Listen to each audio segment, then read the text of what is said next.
The biblical portion of Shlach.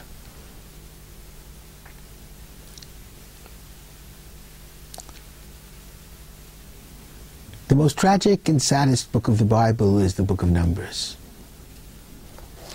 Because as we can see, the Israelites who began their journey in the desert with such a great sense of purpose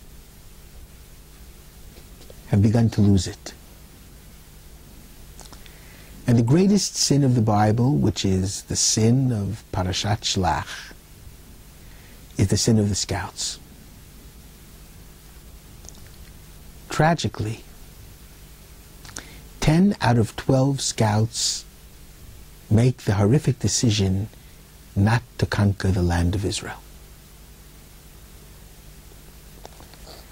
How it could be that a nation for whom God has wrought so many miracles, the 10 plagues, the splitting of the Reed Sea, the manna in the desert, clearly it was God's will that they leave Egypt in order to conquer and resettle the land of Israel. They don't believe in themselves any longer. They refuse to go. They refuse to fight. And this is what has caused the tragedy of historic Jewish life for the last 4,000 years. According to our sages, the 10 out of the 12 scouts gave their majority negative decision about conquering the land on the 9th day of the month of Av, Tisha B'Av.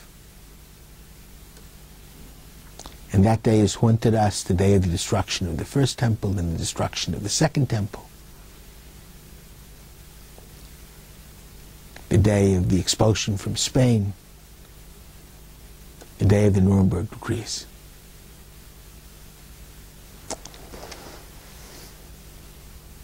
But if this scouting mission, this reconnaissance mission,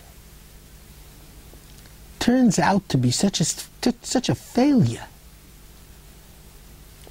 how is it that the request to set up such a mission emanates from God Himself? The portion of Balot of Shlach opens, "Vayidaber Hashem el Moshe lemor," and the Lord spoke to Moses, saying, "Shlach lecha anashim, send forth for yourselves men, v'yaturu et Eretz Canaan, and let them tour or scout the land of Canaan, which I am about to give to the children of Israel. Let there be one representative for each tribe. The prince of each of the tribes shall go." Now, if this was going to end in disaster, if it wasn't certain that this would be positive, why raise the question? God should have commanded the conquest and finished. And here I want to give you an amazing interpretation from my great teacher and mentor, Rav Soloveitchik, Zecher Tzadik Livracha. Moses didn't quite understand what God was saying to him. Pay clear attention to the words. Shlach lecha anashim v'yaturu et Eretz Canaan. Send for yourselves men and let them tour or scout the land of Israel. The usual word for scouting is liragel. Meraglin are spies, scouts.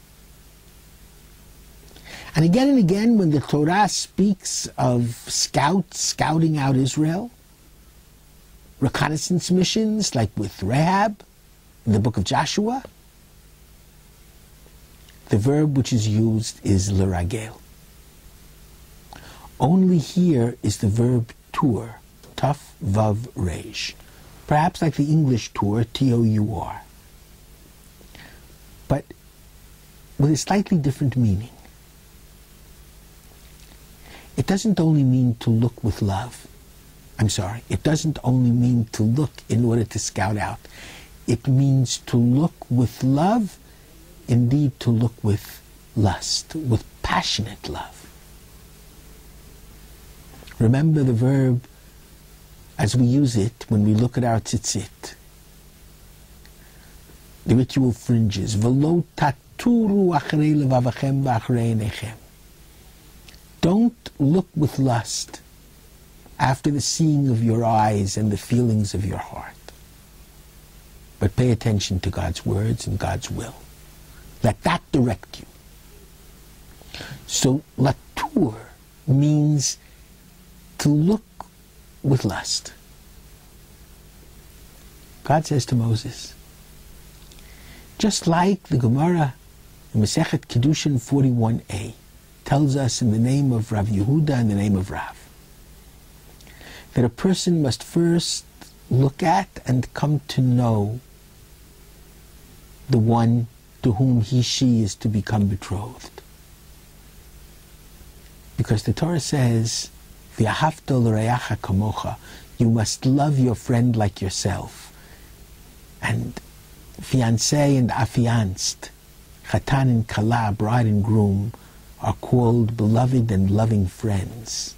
From this verse, you shall love your friend like yourself. God says to Moses, if the Jews are going to fight for Israel, they have to love Israel. They have to look at Israel with love, with lust, with passionate love. So send a group of men who will come back with a report. And they'll try in some graphic way to bring the best things forward and to get them to love the land of Israel. Because it's a very beautiful land. I realize this every day that I live here. Moses didn't quite understand. He thought it was a reconnaissance mission. And therefore the misunderstanding which caused a great tragedy. But Israel is called in the Torah, Va'era, the beginning of Exodus, Morashah, usually translated heritage. But Morashah, for the rabbis of the Talmud, is linked to the Hebrew Ma'orasah, engaged, affianced. You have to love Israel in order to fight for it and in order to live in it. That's a precondition. That's what Moses didn't understand and what the scouts didn't understand. And that's what caused the first tragedy. May we who have returned to Israel after 2,000 years keep remembering to love her. Shabbat Shalom.